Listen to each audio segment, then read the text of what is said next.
Have you ever had the strange feeling that you arrived somewhere without remembering how you got there? Not physically, of course, more existentially.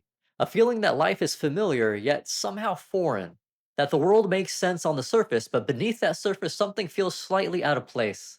As though everyone else received an instruction manual at birth, and yours was somehow misplaced during shipping. Perhaps it was delivered by the same company handling all those missing packages of yours. For some people, this feeling appears early in childhood. Long before they encounter spirituality, religion, or metaphysical ideas, they describe a persistent sense that they are different from those around them. Not necessarily better, not necessarily more intelligent, simply different. Psychologists have long studied feelings of alienation and social disconnection. Throughout history, philosophers, writers, artists, and mystics have described a sense of being strangers in the world. The German philosopher Arthur Schopenhauer once observed that many people feel fundamentally out of harmony with the society around them. Existentialist thinkers later explored similar themes, describing a profound sense of separation between the individual and the world they inhabit. This experience appears so consistently across cultures and centuries that it has become one of humanity's recurring themes. The feeling isn't always dramatic. It doesn't necessarily manifest as depression or unhappiness. In fact, many people who report these experiences have successful careers, healthy relationships, and fulfilling lives. Yet beneath it all remains a persistent question: why do I feel like I'm not entirely from here? For others, the feeling manifests differently. Rather than alienation, they experience an overwhelming sensitivity to suffering. They struggle to understand cruelty. They find themselves deeply affected by the pain of strangers. News stories linger with them for days. They instinctively feel responsible for helping others, even when doing so comes at personal cost. History is filled with individuals whose lives seem defined by extraordinary compassion, from caregivers who devoted themselves to the sick, to reformers who challenged injustice, to ordinary people who quietly dedicated their lives to service. There has always been a subset of humanity that appears driven by an unusually powerful desire to help. Psychology offers several explanations for this. Genetics, upbringing, temperament, and social conditioning all play important roles in shaping empathy and altruism. Yet, for some individuals, the intensity of this drive feels difficult to explain. They often describe it not as a choice, but as something they simply cannot ignore. And then there is a third experience, a persistent sense of purpose. Not necessarily certainty, not necessarily clarity, just a feeling. A feeling that there is something they came here to do. Many people report carrying this sensation throughout their lives. They may not know what their purpose is, they may spend decades searching for it, yet the feeling remains. An intuition that their life is connected to something larger than career, status, possessions, or even personal happiness.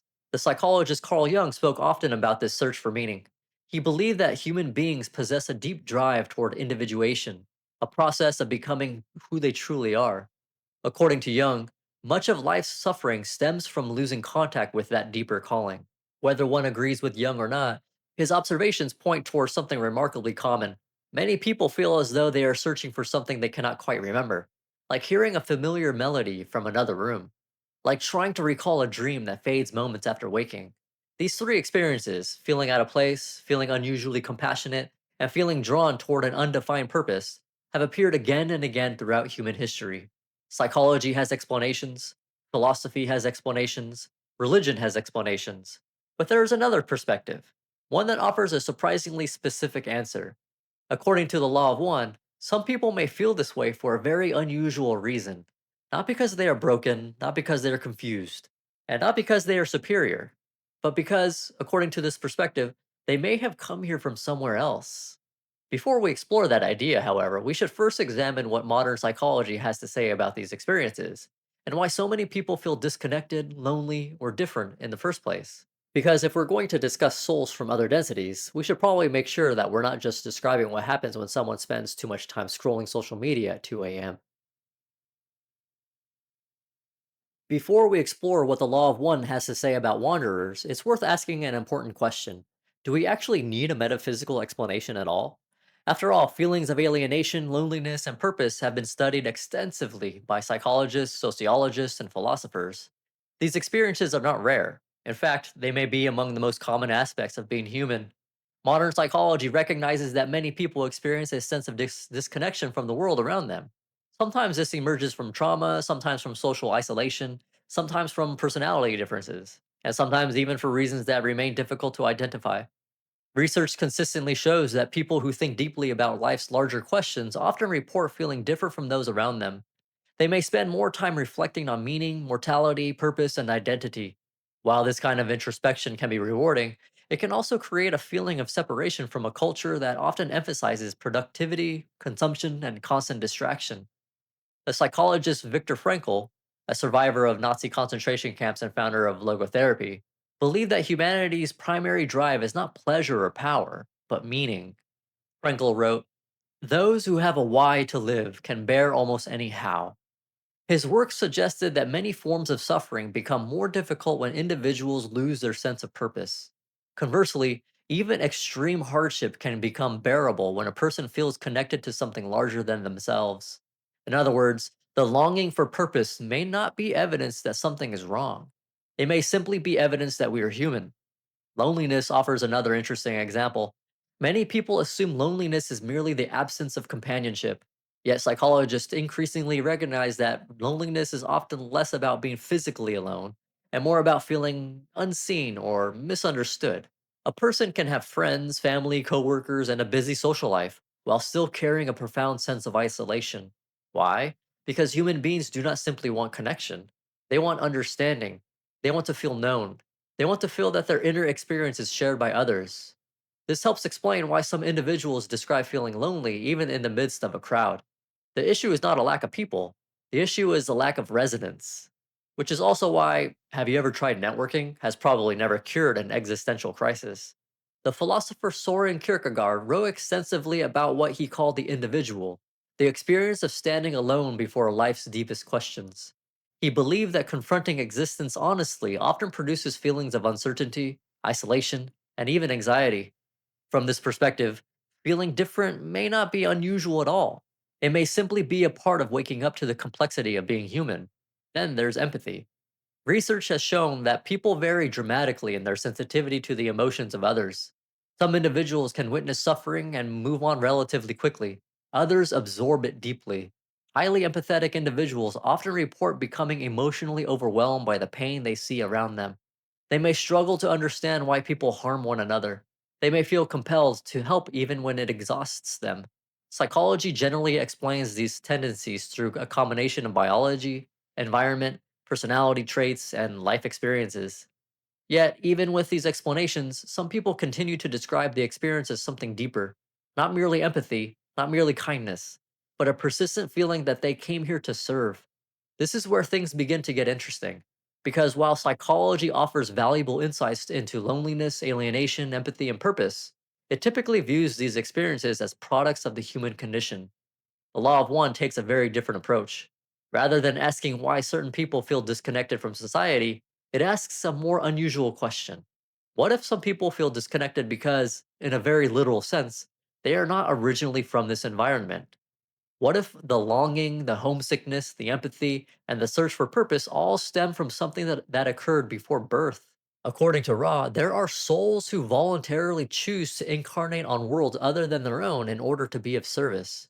Ra calls those souls wanderers. And according to this perspective, there may be far more of them here than most people realize, which is either a fascinating metaphysical possibility or the most elaborate explanation ever devised for feeling awkward at parties. In the next section, we'll explore exactly what Ra meant by the term wanderer, where these souls supposedly come from, and why they would willingly choose to enter one of the most challenging environments in the Law of One cosmology, Earth. So, what exactly is a wanderer? According to the Law of One, a wanderer is a soul that has already evolved beyond Earth's current level of consciousness and voluntarily incarnates here in order to be of service to humanity during a period of planetary transition. That description immediately raises another question: evolved beyond what? To understand wanderers, we first need a basic understanding of one of the central ideas in the Law of One: the densities of consciousness. Ra describes creation as progressing through a series of densities, each representing a different stage of spiritual evolution. These are not physical locations, but levels of awareness and experience. In simplified form, first density is the density of elements and basic awareness: earth, air, fire, and water. Second density includes biological life, such as plants and animals, where growth and movement become possible. Third density is the density of self awareness and choice. According to Ra, this is where humanity currently resides.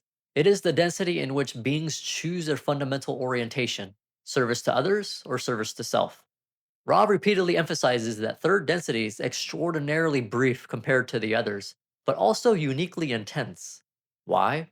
Because it is the density of forgetting, the density of uncertainty, the density of faith, the density where beings must make meaningful choices without knowing all the answers.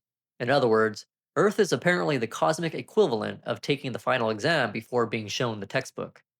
And beyond third density, consciousness continues to develop. Fourth density centers on understanding and universal love. Fifth density emphasizes wisdom and deeper understanding. Sixth density seeks to balance love and wisdom into unity. Seventh density approaches complete reunion with the Creator. And beyond that, Ra suggests, lies a mystery even they do not fully comprehend. Within this framework, wanderers are typically beings originated from fourth, fifth, or sixth density who voluntarily choose to incarnate into third density Earth. Ra explains, the wanderer has the potential of greatly accelerating the density whence it comes in its progress and evolution. This is due to the intensive life experiences and opportunities of the third density. Thusly, the positively oriented wanderer chooses to hazard the danger of the forgetting in order to be of service to others by radiating love of others. If the forgetting is penetrated, the amount of catalyst in third density will polarize the wanderer with much greater efficiency than shall be expected in the higher and more harmonious densities. Similarly, the negatively oriented wanderer dares to hazard the forgetting in order that it might accelerate its progress and evolution in its own density by serving itself in third density by offering to other selves the opportunity to hear the information having to do with negative polarization. Acceleration of personal growth is not presented as the primary motivation. Service is. Rob repeatedly describes wanderers as entities who come to Earth because they feel called to assist during times of planetary need. There are many of these wanderers whom you may call adepts who do not consciously work in this present incarnation. It is a matter of attention. That statement highlights something surprising. According to Rob, most wanderers are not famous spiritual teachers. They're not necessarily gurus, prophets, healers, or public figures. Many may never consciously realize what they are. They live ordinary lives, they work ordinary jobs, they face ordinary struggles. Their contribution often comes not through dramatic action, but through their very presence. There are fourth and sixth density wanderers whose ability to serve as, shall we say, passive radiators or broadcasters of love and love light are immense. This idea becomes even more interesting when Ra discusses the number of wanderers currently incarnated on Earth. Ra states that there were almost 65 million wanderers at the time of 1981. Almost 65 million. Not a hidden group of enlightened masters living on mountaintops. According to Ra, tens of millions of wanderers were incarnated on Earth during the period of transition associated with harvest. Whether one accepts this claim or not, it is a remarkable statement because it completely changes the image many people have when they hear the term wanderer. Ra is not describing a tiny spiritual elite. Ra is describing a large and largely anonymous population. Teachers, artists, parents, nurses, engineers, students, cashiers, neighbors, people who from the outside might appear entirely ordinary. And yet, according to this framework, they share a common origin: a voluntary decision made before birth, a decision to enter one of the most challenging environments in the law of one cosmology. Because Earth, according to Ra, is not an easy assignment. In fact, wanderers knowingly accept an extraordinary risk when they incarnate here, a risk so significant that many completely forget why they came. Some become absorbed in the same confusion, fear, conflict, and suffering experienced by everyone else. Some spend their entire lives searching for answers without ever discovering what they were searching for. And some never awaken to their purpose at all, which raises a profound question. If a wanderer forgets everything upon incarnation, if they no longer remember where they came from, if they face the same struggles as everyone else, then how would they ever know? According to Ra, there are certain patterns that tend to emerge. And one of the most common is something we've already touched on throughout this episode: a deep and often persistent sense of loneliness. Not because wanderers are alone, but because, according to this perspective, they may carry a faint memory of a very different home. If there is one characteristic that appears again and again in discussions of wanderers, it is loneliness. Not necessarily physical loneliness, not necessarily a lack of friends, family, or meaningful relationships, but a quieter form of loneliness, a feeling that something is missing, feeling of being slightly out of step with the world around them. According to Ra, this is not uncommon. In fact, Ra specifically addresses the difficulties many wanderers experience after incarnation. The reason begins with what Ra calls the veil of forgetting. Before entering third density, wanderers are fully aware of who they are, where they come from, and why they have chosen to incarnate. But upon birth, that awareness becomes hidden behind the same veil experienced by every other human being. The wanderer does not arrive with special memories. The wanderer does not receive privileged knowledge. The wanderer does not get a cosmic handbook explaining what is happening. Quite the opposite.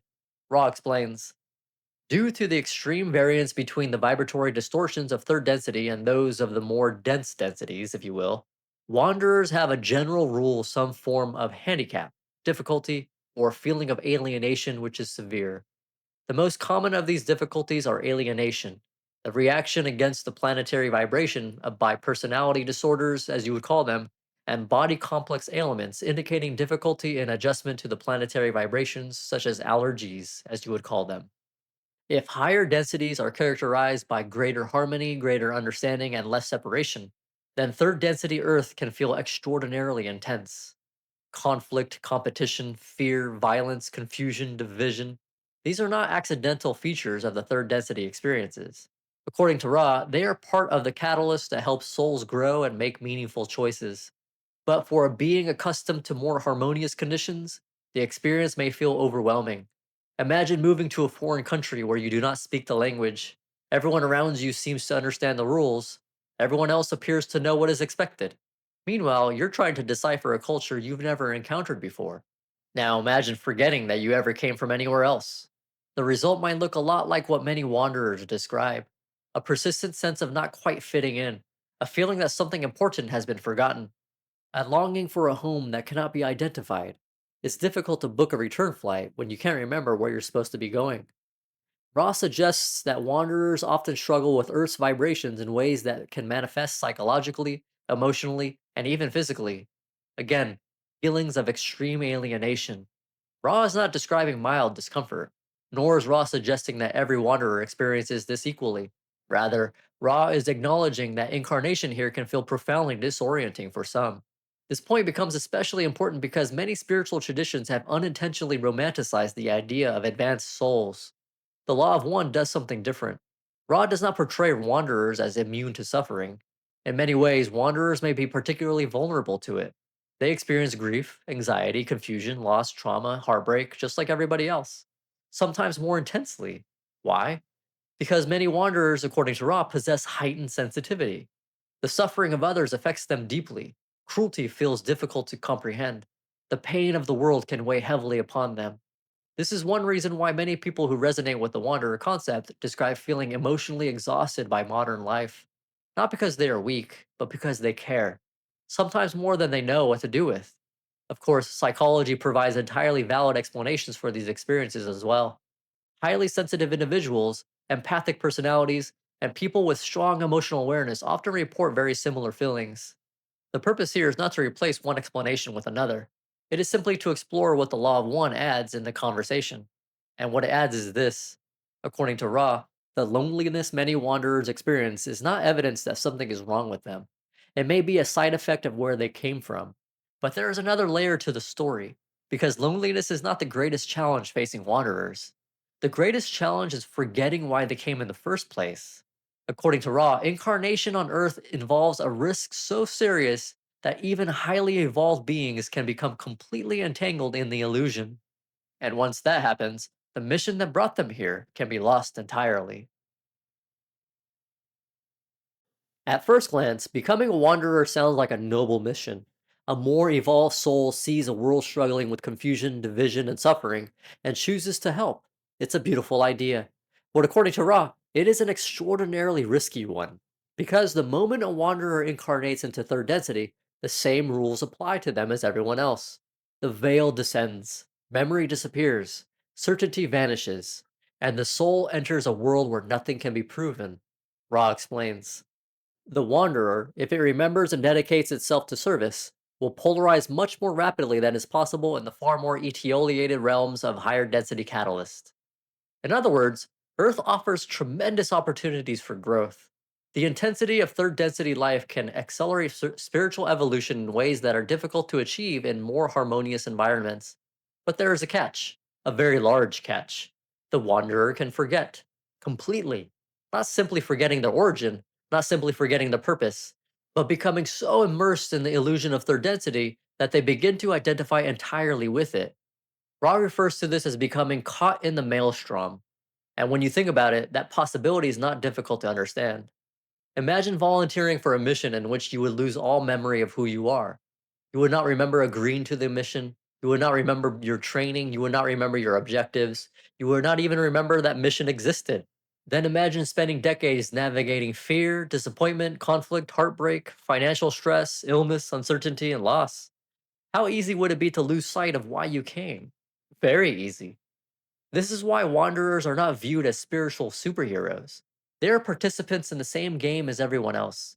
The same confusion, the same temptations, the same fears, the same catalysts. In session 12, Ra offers one of the most sobering statements about wanderers. The challenge danger of the wanderer is that it will forget its mission, become karmically involved, and thus be swept into the maelstrom from which it had incarnated to aid the destruction. That sentence contains several important ideas. First, the danger is not physical harm, it is not failure, it is not even suffering. The danger is forgetting. Second, Ra introduces the concept of becoming karmically involved. In the Law of One, karma is not viewed as punishment, it is better understood as imbalance. When actions create distortions that remain unresolved, future experiences may arise that provide opportunities for balance and learning. Wanderers often enter incarnation with relatively little personal karma remaining. Yet, once incarnated, they possess free will like everyone else. They can make mistakes. They can create new distortions. They can become entangled in the same cycles they originally came to help alleviate. Apparently, even volunteer souls are not immune to making questionable life choices. This brings us to one of the most fascinating aspects of the Wanderer concept. Why would anyone take such a risk? Why would a sixth density being, existing in a state of vastly expanded awareness, choose to enter a world characterized by uncertainty and forgetting?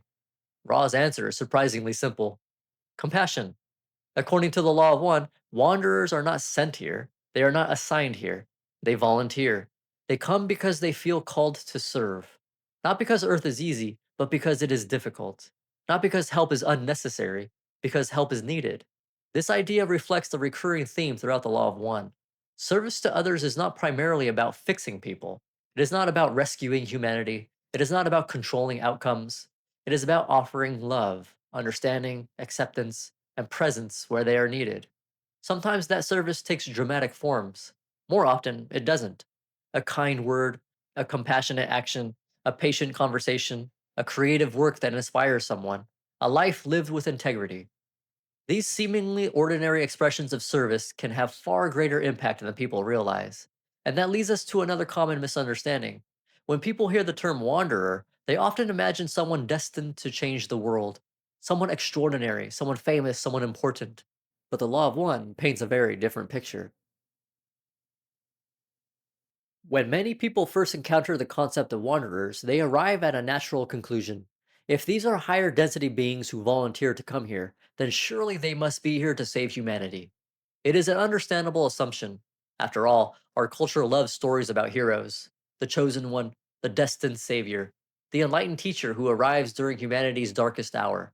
From ancient myths to modern films, we are surrounded by narratives in which a special individual appears and changes the course of history. But this is precisely where the law of one takes a different path. According to Ra, wanderers are not here to save the world. In fact, the idea itself misunderstands how spiritual evolution works. One of the most important principles in the law of one is free will. Every soul must make its own choices. Every soul must discover its own lessons. Every soul must walk its own path. No one, not even a highly evolved being, can do that work for someone else. Ra repeatedly emphasizes that spiritual growth cannot be imposed, it cannot be forced, and it cannot be gifted like a prize. If Earth is a school of consciousness, then wanderers are not here to take the test for everyone else. They're simply fellow students who volunteer to tutor between classes. And even then, only if someone asks for help. This perspective dramatically changes the role of a wanderer. Rather than arriving as a rescuer, the wanderer arrives as a participant whose primary task is simply to be who they are. That may sound underwhelming at first, yet, according to Ra, it is one of the most powerful forms of service imaginable. The Law of One makes clear that wanderers are not finished beings. Although they come from higher densities, they continue to learn and evolve through their incarnational experiences on Earth. Ra even notes that incarnation here can greatly accelerate a wanderer's own spiritual evolution, suggesting numerous times throughout the material that service of teaching and learning often occur simultaneously. Notice the balance. Teachers and learners. Not masters, not rulers, not spiritual celebrities. Teachers and learners. Even a sixth density wanderer enters incarnation with lessons still to learn. Even a wanderer can become confused. Even a wanderer can suffer. Even a wanderer can fail. The Law of One consistently dismantles spiritual elitism wherever it appears. And nowhere is that more apparent than in its discussion of wanderers. Rod never suggests that wanderers are more valuable than anyone else. Quite the opposite. From Ra's perspective, every being is the creator. Every soul is on the same journey. Every consciousness is moving toward the same destination. The difference lies only in where each entity currently finds itself within that journey. This is an important point because ideas about wanderers can sometimes drift into ego. A person may encounter the concept and think, maybe I'm a wanderer. Maybe that's why I'm different. There's nothing inherently wrong with that question, but according to the Law of One, the more important question is not, am I a wanderer? The more important question is, how am I serving others right now? Because if the answer is not at all, then the label becomes largely meaningless. Whether someone is a wanderer or not does not change the fundamental work of spiritual growth. Compassion, acceptance, forgiveness, honesty, service, presence. These remain the task for everyone. In fact, Ross suggests that many wanderers never consciously discover their identity, and yet they still fulfill their purpose. How? By simply living, by offering kindness when kindness is needed, by creating beauty, by raising children, by helping strangers, by embodying love in a world that often seems to have forgotten it. One of the most profound implications of the wanderer concept is that service may be far less dramatic than we imagine. The greatest contribution a person makes may never appear in a history book. It may never trend online. It may never be recognized at all. Yet a single act of compassion can alter the trajectory of another person's life. A single conversation can restore hope. A single example of integrity can ripple outward in ways that remain invisible. These quiet influences matter, perhaps more than we realize. And that brings us to the final question, whether wanderers are literally real or not. Why does this idea resonate so deeply with so many people? What is it about the wanderer story that continues to capture the imagination?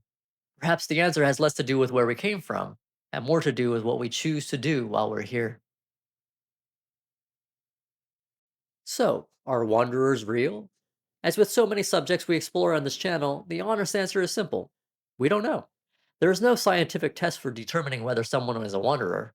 No brain scan, no genetic marker, no universally accepted method of verification. The concept exists within a metaphysical framework, one that each person must evaluate for themselves. Some viewers may regard the idea literally, others may see it as symbolic, and still others may dismiss it entirely. All of those responses are perfectly reasonable. But perhaps the more interesting question is this: why does this idea resonate so deeply with so many people? Why do millions of individuals across cultures and generations describe feeling strangely out of place? Why do so many carry an unshakable sense that life is about something more than survival, consumption, and routine? Why do some people feel an almost overwhelming desire to help, to heal, to create, or to serve, even when doing so brings no reward? Perhaps the wanderer concept persists because it speaks to something profoundly human: the longing for home, the search for meaning, the desire to belong, the intuition that love and compassion matter. Whether these feelings originate from higher densities, psychology, culture, or some combination we do not yet understand, they are undeniably real experiences for many people. And perhaps that is where the true value of the wanderer idea lies. Because according to the Law of One, being a wanderer is not about being special. It is not a badge, it is not a status. It is certainly not a reason to feel superior to anyone else. If anything, Ra presents wanderers as servants, volunteers, brothers and sisters who, moved by compassion, choose to enter a difficult world in the hope of being helpful, quietly, ordinarily, often anonymously. In session 12, Ra refers to these beings as the brothers and sisters of sorrow. It's a striking phrase. Not brothers and sisters of power, not brothers and sisters of knowledge, brothers and sisters of sorrow.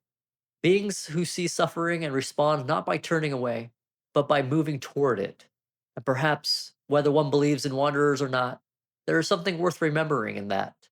Because our world has never lacked intelligence, it has never lacked technology, it has never lacked ambition. What it often lacks is compassion, the willingness to listen, the courage to forgive, the choice to respond to fear with understanding rather than hostility. In the end, maybe the most important question isn't, am I a wanderer? Maybe the more important question is, how can I be of service, here and now, exactly as I am? Because if the law of one is correct, every person you meet is another expression of the same infinite creator. And if that is true, then perhaps all of us are wanderers in one sense or another, souls temporarily forgetting who we are, slowly finding our way home, and hopefully remembering, somewhere along their journey, to be kind to one another. Thank you for watching or listening. I wish you all love, light, peace, and joy. Take care.